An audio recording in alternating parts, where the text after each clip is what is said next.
हरे कृष्णा। राधे राधे। आप सभी का आपके अपने YouTube चैनल में बहुत बहुत स्वागत है। दोस्तों, मैं कथा सुनाने से पहले आपको बता दूं कि मेरी तबीयत बहुत खराब होने की वजह से चैनल पर मैं रोज कथा अपलोड नहीं कर पाई। इसलिए आज मैं 17वें, 18वें, 19वें, 20वें, 21वें अध्याय की कथा सुनाऊंगी, क्योंकि कथा को आधा अधूरा छोड़ देना दोष माना जाता है।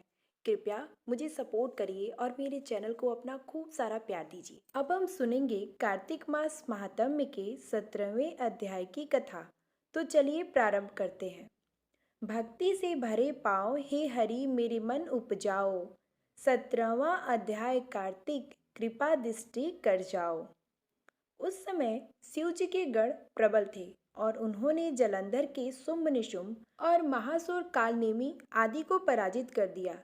यह देखकर सागरपुत्र जलंधर एक विशाल रथ पर चढ़कर, जिस पर लंबी पताका लगी हुई थी, युद्ध भूमि में आया। उधर जय और सील नामक शंकर जी के गढ़ भी युद्ध में तत्पर होकर गरजने लगे। इस प्रकार दोनों सेनाओं के हाथी घोड़े शंख भेरी और दोनों ओर से सिंहनाद से धरती त्रस्त हो गई। जलंधर ने कुहरे के समान असंख्य बाणों को फेंककर पृथ्वी से आकाश तक व्याप्त कर दिया और नंदी को 5 गणेश को और 5 वीरभद्र को एक साथ ही 20 बाण मारकर उनके शरीर को छेद दिया और मेघ के समान गर्जना करने लगा। यह देख कार्तिकेय जी ने भी दैत्य जलंधर को अपनी शक्ति उठाकर मारी और घोर गर्जना किया, जिसके आघात से वह मूर्छित हो पृथ्वी पर गिर पड़ा। परंतु वह शीघ्र ही उठा और क्रोध विष्टा से कार्तिकेय पर अपनी गदा से प्रहार करने लगा। ब्रह्मा जी के वरदान की सफलता के लिए शंकर पुत्र कार्तिकेय जी ने पृथ्वी पर सो गए। गणेश जी भी गदा के प्रहार से व्याकुल होकर धरती पर गिर पड़े। नंदी व्याकुल होकर गदा के प्रहार से पृथ्वी पर गिर पड़े। फिर दैत्यों ने हाथ में परिध ले शीघ्र ही वीरभद्र को पृथ्वी पर गिरा देख शंकर जी के गढ़ चिल्लाते हुए संग्राम भूमि छोड़ बड़े वेग से भाग चले। वे भागे हुए गढ़ शीघ्र ही शिव जी के पास आ गए और व्याकुलता से युद्ध का सब समाचार कह सुनाया। लीलाधारी भगवान ने उन्हें अभय दे सबका संतोष वर्धन किया। यहाँ पर कार्तिक मास महात्म्य की 17वें अध्याय की कथा समाप्त होती है। अब सुनते हैं 18वें अध्याय की कथा। लिखता हूँ महापुराण की सीधी सच्ची बात। 18वां अध्याय कार्तिक मुक्ति का वरदान। अब रौद्र रूप महाप्रभु शंकर नंदी पर चढ़कर युद्ध भूमि में आए। उनको आया देखकर उनके पराजित गढ़ फिर लौट आए और सिंहनाद करते हुए आयु युद्धों से दैत्यों पर प्रहार करने लगे। भीषण रूपधारी रुद्र को देखकर दैत्य भागने लगे। तब जलंधर हजारों बाण छोड़ता हुआ शंकर जी की ओर दौड़ा। उसके शुंभ निशुंभ आदि वीर भी शंकर जी की ओर दौड़े। इतने में शंकर जी ने जलंधर के सब बाण जालों को काट अपने अन्य बाणों को आंधी से दैत्य को अपने फरसे से मार डाला। खड़गोसम नामक दैत्य को अपने फरसे से मार डाला और बालहक नामक को सिर काट दिया। धसमर भी मारा गया और शिवगढ़ सिंडी पे प्रचंड नामक दैत्य का सिर काट डाला। किसी को शिवजी ने बैल ने मारा और कई उनके बाणों द्वारे मारे गए। यह देखकर जलंधर अपने शुंभादि दैत्यों को धिक्कारने और भयभीतों का धैर्य देने लगा, पर किसी प्रकार भी उसके भयग्रस्त दैत्य युद्ध को न आते देख सब दैत्य सेना पलायन आरंभ कर दिया। तब महाक्रुद्ध जलंधर ने शिव जी को ललकारा और 70 बाण मारकर शिव जी को दग्ध कर दिया। शिव जी उसके बाणों से काटते रहे, यहाँ तक कि उन्होंने जलंधर की ध्वजा, छत्र और धनुष को काट दिया। फिर 7 बाण से उसके शरीर में भी तीव्र आघात पहुंचाया। धनुष के कट जाने से जलंधर ने गदा उठाई। शिवजी ने उसकी गदा के टुकड़े कर दिए। तब उसने समझा कि शंकर जी मुझसे अधिक बलवान है, अतः उसने गंधर्व माया उत्पन्न कर दी। अनेकों गंधर्व अप्सराएं के गढ़ पैदा हो गए। बीड़ा और मृदंग आदि बाजों के साथ नृत्य व गान होने लगा। इससे अपने गढ़ों सहित रुद्र भी मोहित एकाग्र हो गए। उन्होंने युद्ध बंद कर दिया।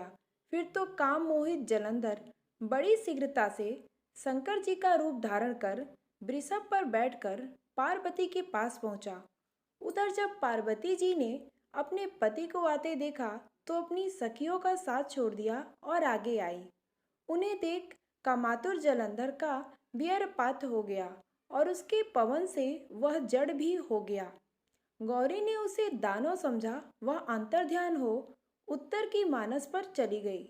जब पार्वती ने विष्णु जी को बुलाकर दैत्य धन का वह कृत्य कहा तो यह प्रश्न किया कि क्या आप इससे अवगत हैं? भगवान विष्णु ने उत्तर दिया, आपकी कृपा से मुझे सब ज्ञात है। हे माता, आप जो भी आज्ञा करेंगी मैं उसका पालन करूंगा। जगमाता ने विष्णु जी से कहा, उस दैत्य ने जो मार्ग खोला है उसका अनुसरण उचित है। मैं तुम्हें आज्ञा देती हूँ कि उसकी पत्नी की पतिव्रत भ्रष्ट करो, वह दैत्य तभी मरेगा। पार्वती जी की आज्ञा पाते ही विष्णु जी उसको सिरोधार्य कर छल करने के लिए जलंधर के नगर की ओर गए। इस प्रकार 18वां अध्याय समाप्त होता है। अब सुनेंगे कार्तिक मास महात्म्य के 19वें अध्याय की कथा। श्री विष्णु मम हृदय में प्रेरणा करने वाले नाथ, लिखूं महात्म्य कार्तिक, राखो सिर पर हाथ। राजा पृथु ने पूछा, हे नारद जी, अब आप कहिए कि भगवान विष्णु ने वहां जाकर क्या किया तथा जलंधर की पत्नी का पतिव्रत किस प्रकार भ्रष्ट हुआ।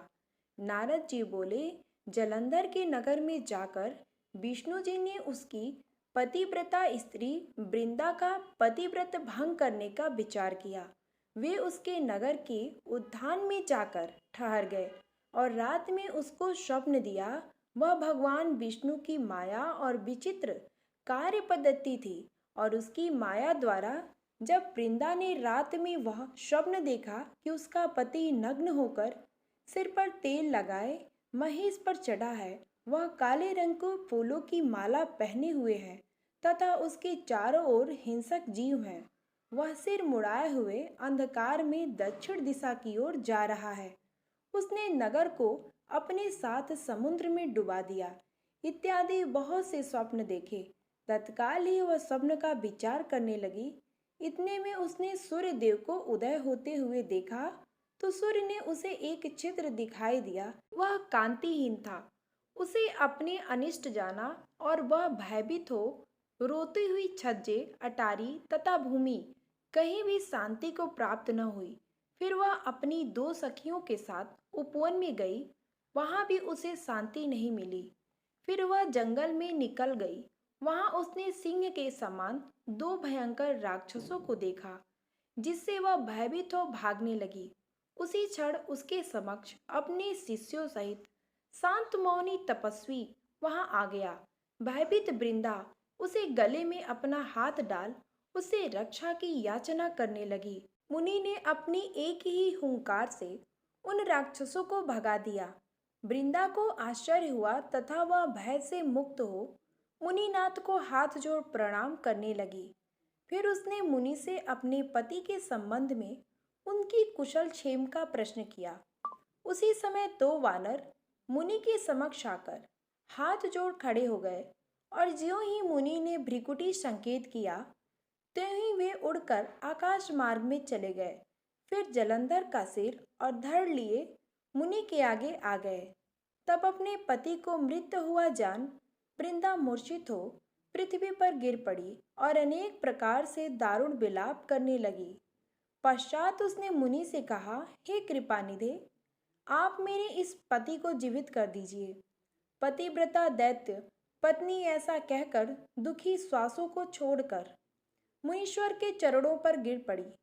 तब मुनीश्वर ने कहा, यह शिव जी द्वारा युद्ध में मारा गया है, जीवित नहीं हो सकता है, क्योंकि जिसे भगवान शिव मार देते हैं वह कभी जीवित नहीं हो सकता है। परंतु शरणागत की रक्षा करना सनातन धर्म है। इसी कारण कृपा कर मैं इसे जिलाए देता हूँ। नारद जी ने आगे कहा, वह मुनि साक्षात विष्णु ही थे जिन्होंने यह सब माया फैला रखी थी। वह वृंदा के पति को जीवित करके अंतर्ध्यान हो गए। जलंधर ने उठकर वृंदा को आलिंगन किया और मुख चूमा। वृंदा भी पति को जीवित हुआ देखकर अत्यंत हर्षित हुई और तब तक हुई बातों को स्वप्न समझा। तत्पश्चात वृंदा साकाम हो बहुत दिनों तक अपने पति के साथ विहार करती रही। एक बार सूरत एवं संभोग काल में अंत में ही उन्हें विष्णु को देखकर उसे ताड़ित करती हुई बोली, हे पराई स्त्री से मगन करने वाले विष्णु, तुम्हारे शील को धिक्कार है। मैंने जान लिया कि मायावी तपस्वी तुम ही थे।